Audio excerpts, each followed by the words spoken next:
Hindi pa tapos ang misyong pagbabagong sinimula ng EDSA One People Power Revolution na naganap noong February 22-25, 1986 ayon kay dating Pangulong Fidel Ramos na dating AFP Vice Chief of Staff ng AFP nang maganap ang makasaysayang EDSA People Power 25 taon na ang nakakaraan. No, I don't. But I do regret that EDSA Uno was not seen as just a building block. Dahil sa naman ang umpisa niyan noong 1896, 1898. The spirit of the Philippine Revolution against Spain. Number 2 was Bataan and Corregidor in 1942, which was the defense of freedom and democracy against a foreign invader. And EDSA 1986 was the third. But it was not finished in 4 days. It's a continuing revolution that continues up to now. Sinabi pa ni Ramos na magsilbi pa sana itong pundasyon sa patuloy na pag-unlad ng ating bansa. And it has to be seen as, again, a building block, a very important one, in nation building.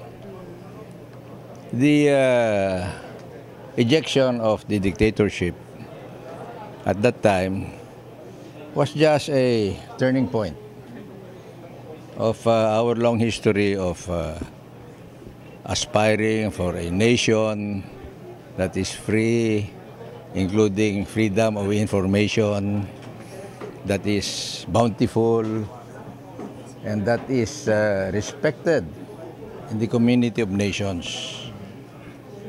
Kaya yan po ay hindi trabaho ng isang revolusyon, hindi rin trabaho ng isang presidente yan. Patuloy yan. Kaya lahat tayo ay dapat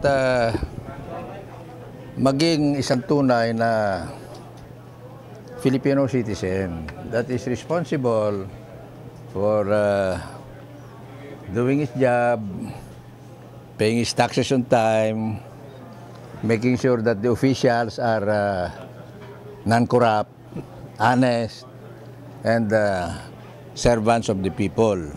Dagdag pa ni Ramos na dapat gampanan ng mga opisyalis ng pamahalaan ang kanilang responsibilidad sa bayan. Abay,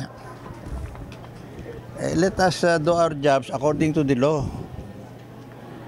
Whatever these jobs are, they are in fact duties if you do it according to the law. Kasi yung isang citizen may duties yan di ba? Ang dating Pangulong Fidel Ramos, RH 911, Bing Formento ng DZRH Nationwide.